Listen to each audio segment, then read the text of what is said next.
Let's face it, RuneScape is a game for grinders. It's a game for making goals and going after them. And there are a few places where moving on without finishing your goal is just simply unacceptable. No place in RuneScape truly traps you quite like the corrupted Gauntlet does. My group iron partner has not seen the sun since he unlocked the Gauntlet. He is the golem of RuneScape, searching for his precious in that dreadful dungeon. And now I'm starting to question my own sanity because I decided to camp here for 10 hours straight to see what juicy loots you can expect to get from this boss. Oh no way! Oh no way! The Gauntlet is split into two phases. There's the prep and then there's the boss fight. During the prep you basically run around like a headless chicken, gathering supplies to make armor, weapons and food until you're ready to fight the boss. You do actually get a bit of skill and XP from this, but it's one not entire much. XP. In the Corrupted Gauntlet you've only got 7.5 minutes to finish the prep, which just leads to an unpleasant prepping experience. It's basically the equivalent of using a pestle and mortar on any motivation that you had to come here in the first place. Okay, that should do it. Couple of extra food to finish off before the time runs out. Generally you need to make sure you have about 20 seconds to cook your food.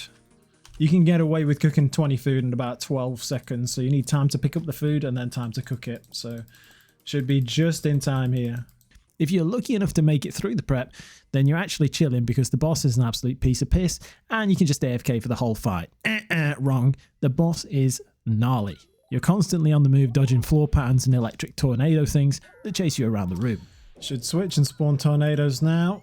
Yeah, just got a feeling for these things, man. And if that wasn't enough, the boss constantly changes attack styles and protective prayers that you need to react to if you want to have any hope of making it out alive. That said, if you do make it out in one piece, you get to open the chest in front of your mates for a chance at getting the elusive enhanced crystal weapon seed. Although you'll most likely get addy arrows and your mates behind your back laughing at you. Oh, no, no, no, no, no, no. We don't need any more of those. That's number 20. Oh, no, no. Unfortunately, only a regular weapon seed, but the clock was ticking and I found myself being dragged back inside before I could cry or complain about it for very long. And if you suck at the game and got shat on by the boss, you're rewarded with public humiliation as you retrieve your rotten tomato from the chest of shame. I actually did the full 10-hour grind on my one defense group Ironman, which means there's no rigor, no augury and no piety, just good old-fashioned eagle eye and mystic might. It's not really possible to do tier 1 armor on a one defense account because the boss is just so damn accurate that you just run out of food even with near perfect runs. For tier 2 armor you need 7 of each resource and a total of 300 shards. I prefer to not use any Gauntlet plugins if I can help it, which is why you may notice me typing numbers in my chat box to keep track of which resources I still need to get. Over time, I've fallen into a pretty comfortable routine for getting consistent, successful tier 2 preps. Pretty much everybody starts by scouting nearby rooms for small monsters, so you can get yourself a weapon frame. I always make sure to gather supplies that I need, if they're close enough for me to get. Anytime that you spend just Usain Bolting around from room to room looking for a specific resource is just time wasted in my book, so you want to avoid that if you can.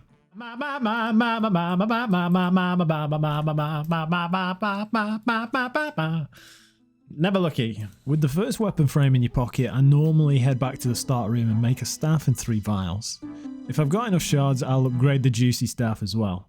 I always try to keep a teleport seed in the invent because you can lose a lot of time by legging it back to the start room if you're stuck in Narnia. I drop any resources I gathered in a pile by the crystal bowl thing and then start looking for the demi-bosses. I can't be bothered with a halberd and I don't have piety, so I just go for the dark beast and the dragon. Here we go. Never lucky. At this point the trance music was on full blast and I was on pace for about 5 KC an hour. It would only be 7 KC later before I saw the second seed. No idea what KC it is. 1, 2, 3, 4, 5, 6, 7, 8, 9, 10, 11, 12. Right, okay. Well, it's juicy lootation, we take it, but it's just seed after seed after seed. Yes, armor seeds are always nice, but this account can't wear crystal armor, so you're gonna have to excuse me about not being overly excited for this one. Regardless, it's 4 mil in the back. Again, I gather any resources I find along the way, and if I can be bothered, I'll attack monsters and gather at the same time to be a bit more efficient. You can actually fill vials up at the fishing pools as well, which saves a bit of time in the long run. Coming up on the 3-hour mark right now, and I'm starting to feel it just a little bit, just a little bit. It is New Year's Day after all, and I'm feeling a little bit hungover. But got nothing to do but plow on with it. So here we go with the 13th kill or something. No idea.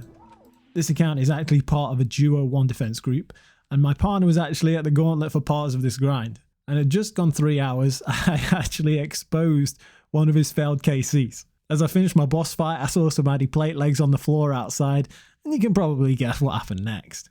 These hot princes? Oh, they're actually hot princes. Haha, exposed, baby. He just dropped his adamant plate legs, and if he wasn't in my group I wouldn't have been able to pick them up, so confirmed hot princes. Invent's getting a little bit full, so we're going to say goodbye to everything apart from the 2 seeds. And the shards, actually. I'll keep the shards. There's no denying that the boss fight is pretty spicy, although it's nowhere near as tough as it used to be on release. The staff is extremely decent and has a max hit of 39 regardless of magic level, which is fantastic for this account because it only has 84 mage. No! Fuck this game. The boss itself has 3 phases. To begin with, there's only 2 tornadoes and the floor patterns are slow and basic. As the fight goes on, more tornadoes spawn in and the floor patterns get faster and more complex. I won't bother with mechanics in full glorious detail, but I will tell you a few pieces of useful information that you might not already know. Firstly, for hundreds of KC, I've taken unnecessary damage when the tornadoes first spawn in. It's so annoying. If it spawns right next to you, you need lightning fast bloody reactions to move, otherwise you get zapped. However, you can easily avoid this by standing in line with the doors on the sides of the room. If you stood here, the tornadoes only spawn in the corners of the boss room as far as I'm aware, so if you stand here you should have plenty of time to react. The second tip is probably more well known, but in the 3rd phase you can use these certain tiles to avoid all the floor patterns. It makes the stressful part of the fight relatively relaxed and you only need to worry about the tornado dodging part. Never looking!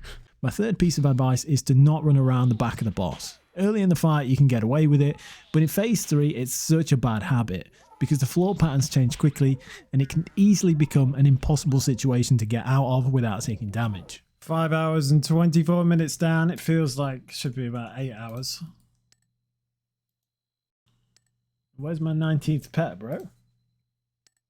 Jagex has just alerted me that I've been playing for 4 hours straight, when in fact I've been playing for nearly 6 hours straight, with exactly 30 KC in at this point. The boss fight is definitely my favourite part of the Gauntlet, and I genuinely enjoy the challenge of the last phase. I actually managed to do the full 10 hours without dying, which definitely removed a lot of the stress that you can get from this content. Honestly, there aren't many worse feelings than doing 10 minutes of intense gaming just to die and then have some Addy plate legs left over and nothing else to show for it. What's my least favourite part about this boss? I'd be genuinely surprised if you could guess this one. While the prep isn't at all AFK, and while you could probably have a small nap in between the hits with that starting stick, these are not my least favourite things about the Gauntlet.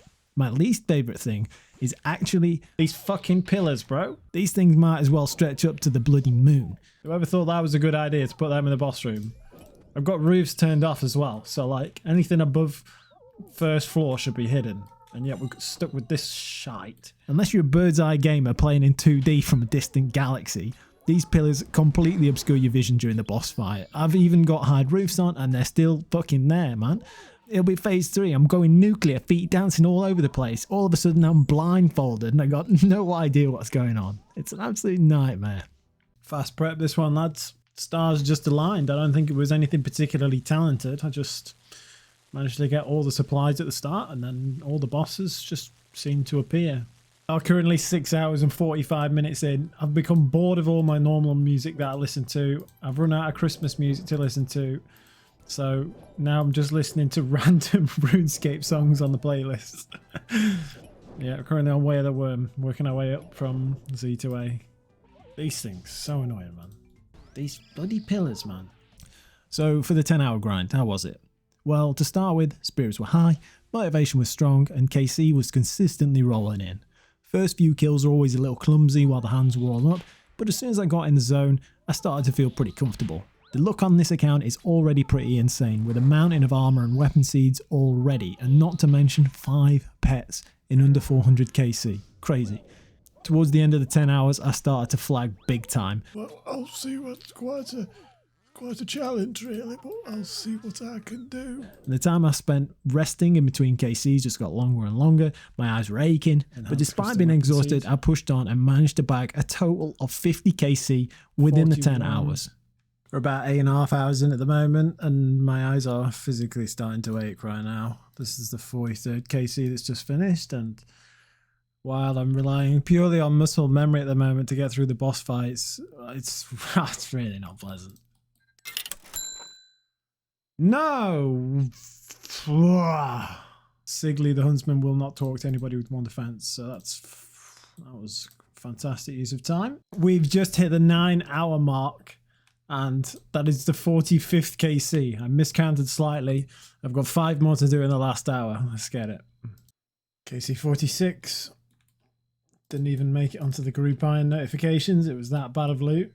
Ho baby, KC 48 coming in. I've got 25 minutes to do 2 more. Just about squeeze it in. Never lucky.